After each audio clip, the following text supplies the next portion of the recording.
ওকে, আমরা এই বললাম, কথাটা আমরা কেন বলতে পারবো? আমরা বললাম শান্তির জন্য জীবন আজকের প্রশ্নে আসেন। আমি আশা করি যে এই বিষয়ে আপনি Right. কথা বলবেন। আমাদের দেশে আজকে যে প্রশ্নটা আপনি করেছেন জি গুম খুনের ব্যাপারে, জি আমি খুব পরিষ্কারভাবে বলতে চাই, আপনি নিশ্চয়ই অবগত আছেন, জাতির পিতার কন্যা মাননীয় প্রধানমন্ত্রী বাংলাদেশে এসে একটা প্রেস কনফারেন্স করেছেন। এই প্রেস কনফারেন্সে উনি গুম প্রসঙ্গে জাতির পিতা, আমি পেপারের কাটিং থেকে বলছি, মানে রেকর্ড করে বলছি, গুম প্রসঙ্গে জাতির পিতা কন্যা শেখ হাসিনা বলেন, কয়েকটি আন্তর্জাতিক সংস্থা গুম খুন নিয়ে কথা বলে, গুমের হিসেবে দেখা যায় গেল সবচেয়ে বেশি গুম জিয়াউর রহমানের আমলে, তারপর থেকেই তো চলছে। আমরা যখন তালিকা চাইলাম ৭৬ জনের নাম দেওয়া হলো, এর মধ্যে এমনও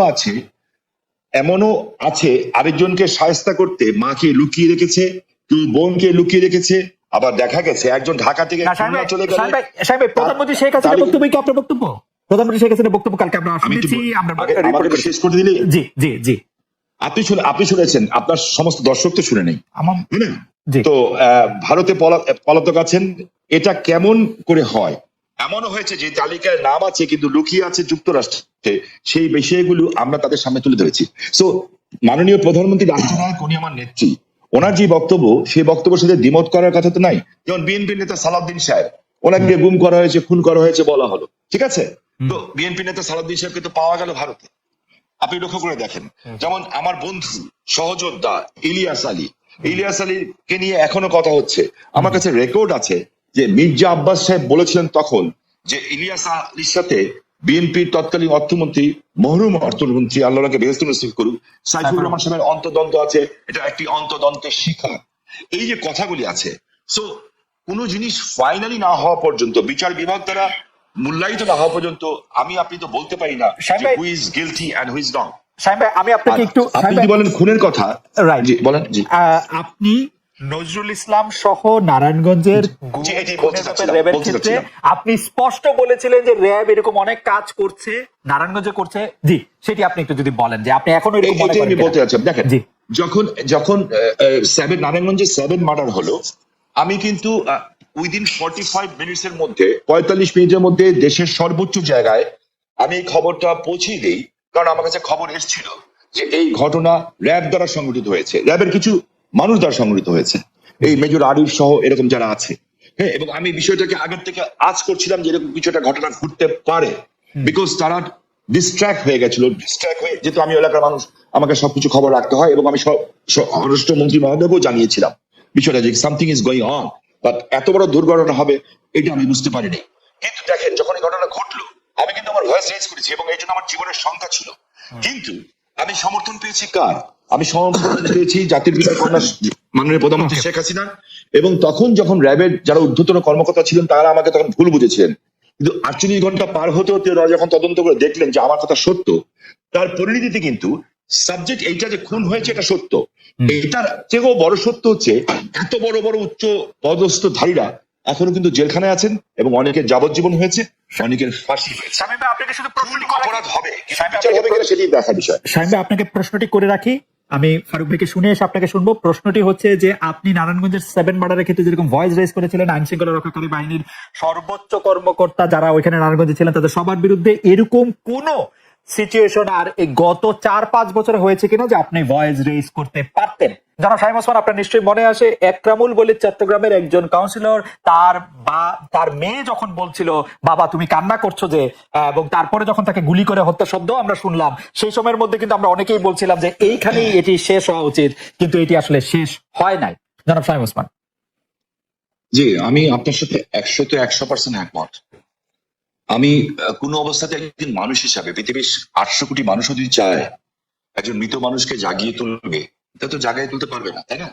তো একজন মানুষকে আমি গুম করে দিব, খুন করে দিব, এই বিষয়টাকে আমি একজন মানুষ হিসাবে, আমি যদি মৃত্যু হয়ে যায় আমার, আমি কোনোদিন এটাকে সাপোর্ট করব না। এবং অতীতে কে কি করেছে সেই জন্য আমাকে একই পথে চলতে হবে, আমি সেটাকেও মনে করি না। আমি আমাদের সজীবদের জয় একটা ফেসবুকে, এই যে আমেরিকা গত 2 দিন আগে একটা স্ট্যাটাস দিয়েছেন, 3-4 দিন আগে, বিএনপি জামাতের সরকারের 100 দিনের সন্ত্রাসী কার্যকলাপে নিহতের সংখ্যা ছিল 100 দিন, মাত্র 100, এবং যা দিয়েছেন উনি সব কয়টা হলো মিডিয়ার থেকে নেওয়া, আমার হাতে কাগজগুলি আছে এবং এগুলি সব মিডিয়ার থেকে দেওয়া। এবং উনি ওইখানে বলেছেন 100 দিনে নিহতের সংখ্যা ছিল 1200, ধর্ষণের ঘটনা গড়ে প্রতিদিন 4টি, খুনের সংখ্যা গড়ে প্রতিদিন 6 জন। থানার ওসিও নিজের জান বাঁচাতে জিডি করেছিলেন। হ্যাঁ, এখন আমি এই কথা দিয়ে এটা প্রমাণ করতে চাই না যে ওনারা করেছেন দেখে আমাকে করতে হবে, এটা আমি বলতে চাই না। অফকোর্স ইলিয়াস আহমেদ চৌধুরীকে আমি চাই রাষ্ট্রের দায়িত্ব, না, সে কিন্তু যদি কোনো জায়গায় পালিয়ে থাকে সাহেব বিএনপির কথা এখানে না থাক, আপনি আমাকে বলেন তো যে গত 20 বছরের মধ্যে এরকম কখনো হয়েছে যে আন্তর্জাতিক ভাবে বাংলাদেশকে যারা বাহিনী আছে তাদেরকে এই গুম খুন তারপরে হচ্ছে বিচার বহির্ভূত হত্যাকাণ্ড তাদের জন্য আসলে স্যাংশন দেওয়া হয়েছে, প্রশ্ন তুলেছে, এরকম 20 বছরের মধ্যে এরকম ঘটনা কখনো ঘটেছে নাকি আন্তর্জাতিক সম্প্রদায়? এইটার উত্তর কিন্তু আমাদের সাবেক আইজিপি সাহেব, আপনি যে প্রশ্ন করেছেন ডক্টর বেনজির আহমেদ, উনি কিন্তু খুব আমেরিকাতে বসেই এই প্রশ্নের উত্তর দিয়েছেন এবং উনি 3টা লবিস্ট ফার্মের নামও বলেছেন এবং এই লবিস্ট ফার্মের মাধ্যমে কিভাবে এই তথ্য বিকৃত করা হয়েছে সেই কথাটাও কিন্তু উনি বলেছেন। এখন দেখেন, এইখানে কথা বললে তো অনেক কিছু বলা যায়, আন্তর্জাতিক মাধ্যম যা বলবে তা বেদবাক্য, আর আমি যা বলবো তা অসত্য। কিন্তু সাহেব আমি যা বলবো তা অসত্য বা বেদবাক্য না হলেও মানে আমাদের কি খালি সরকারের কথাই বিশ্বাস করতে হবে? আমরা বিএনপির কথা বিশ্বাস করতে পারবো না, কোনো মানবাধিকার সংস্থার কথা বিশ্বাস করবো না, বিদেশের কথা বিশ্বাস করবো না, আমাদের খালি সরকারের কথাই বিশ্বাস করতে হবে?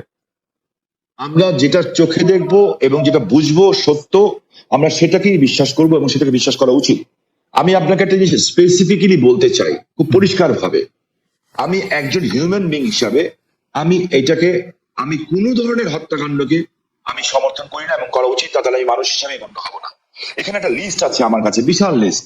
আমাদের IB Rahman, SM. Kibria, Asadullah master, Momtaz ভাই, গোপাল কৃষ্ণ মুহুরী, অধ্যাপক হুমায়ুন আজাদ, অধ্যাপক ইউনুস, এরকম দেশ বরেণ্য ব্যক্তিদের নামের লিস্ট আছে আমার কাছে এখানে প্রচুর।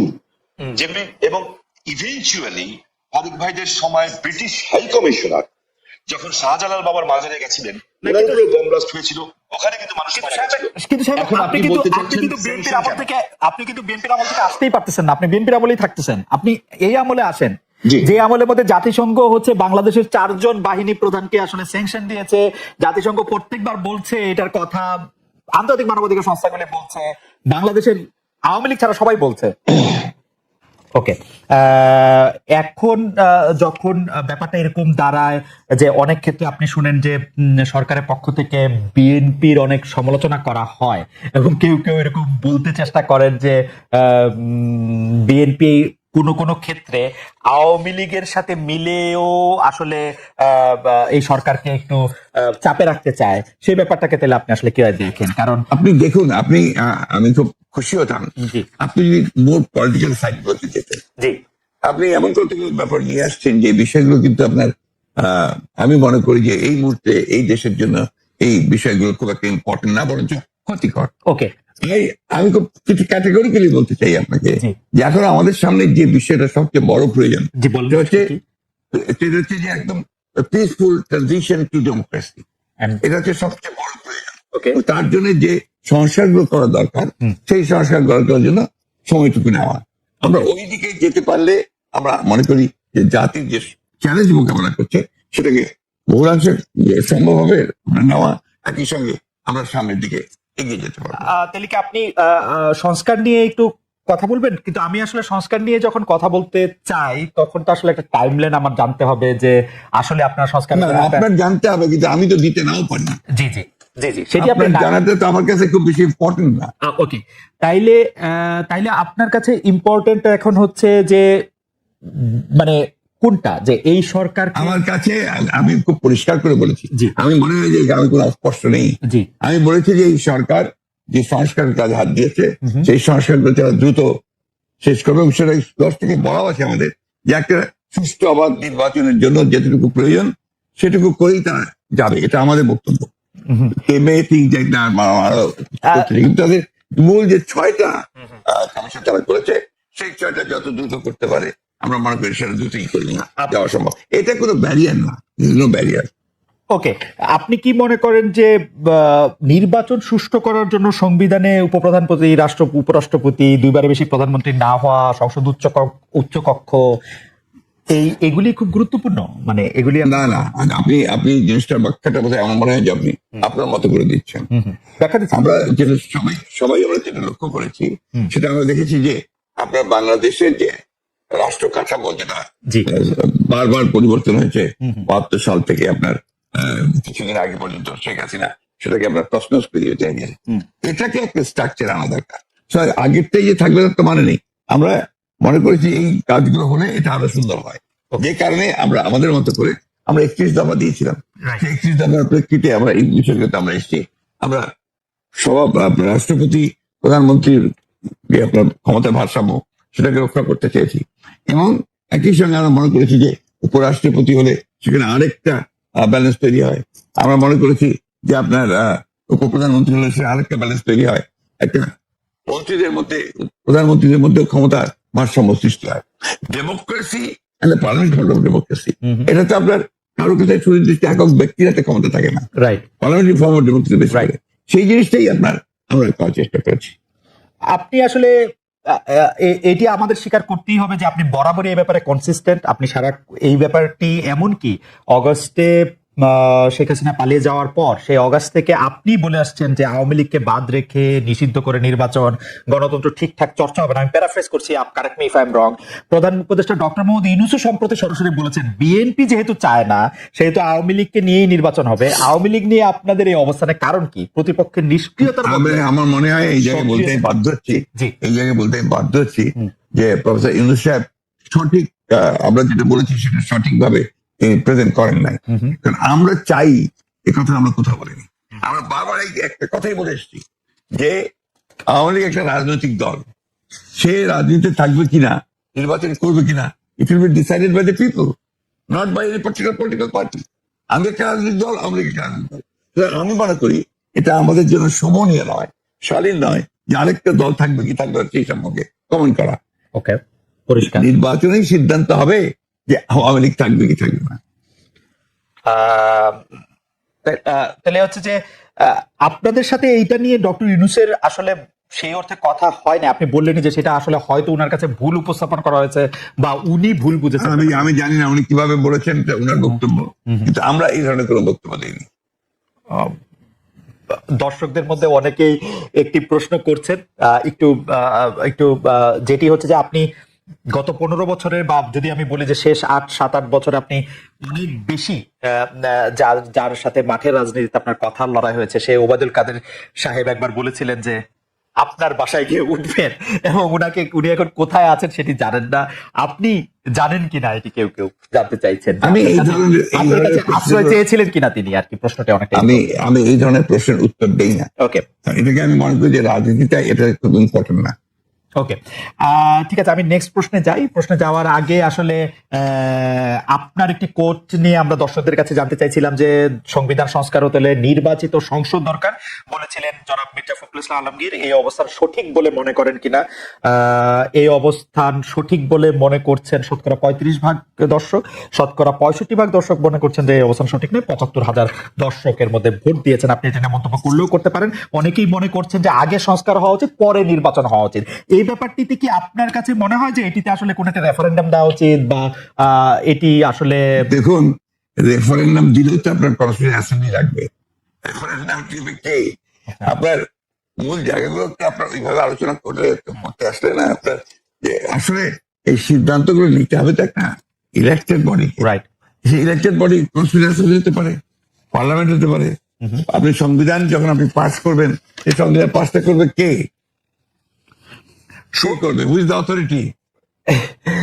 সংবিধান নিয়ে যখন কথা উঠলো তখন আরেকটা জনপ্রিয় কথা এরকম যে এই সরকারের আসলে সংবিধানের এত অনুগামী হওয়া দরকার ছিল না যে আসলে সংবিধানটাকে, আপনি কি এটা কেন সরকারের সংবিধান নিয়ে অনুগামী হওয়া দরকার ছিল না কেন? কারণ এটি ফ্যাসিস্ট হাসিনার সংবিধান, মানে যারা যেটি বলছেন সেটির কথা আমি বললাম আর কি।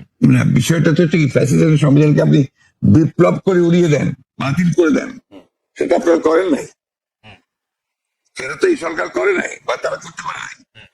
এটা যদি আপনার বাতিল করে দিত, সংবিধানকে উড়িয়ে দিত, একটা বিপ্লবী সরকার গঠন করতো, তাহলে এই প্রশ্নগুলো আসতো। এখন এই প্রশ্নগুলো অবান্তর। এখন এই প্রশ্নগুলো করা মানে হচ্ছে আপনার পিছন থেকে চলে যাওয়া এবং এটাকে ড্র্যাগ করা। আমি মনে করি এই আলোচনাগুলো খুব বেশি প্রয়োজন নেই। আচ্ছা, না, শুধু একটু এটা জানতে চাই যে এটা যে আসলে ওরা বিপ্লবী সরকার করতে পারলো না, তখন যে সংবিধানটাকে উড়াই দিতে পারলো না, এর পিছনে কি কোনো কারণ আছে? আপনাদের কোনো পরামর্শ আছে? বা ডক্টর, আমি জানি না তাদের তো আসলে একটা জিনিস আপনারা কেন ভুল করছেন। যখন এই আপনার এই বিপ্লব হয় তখন কি ছাত্রদেরই বা আপনার কোন রকমের একটা অর্গানাইজ পলিটিক্যাল পার্টি, দেখেন একটা বিপ্লব করতে হলে একটা বিপ্লবী সংগঠন দরকার, বিপ্লব করতে হলে একটা বিপ্লবী সেনাবাহিনী দরকার,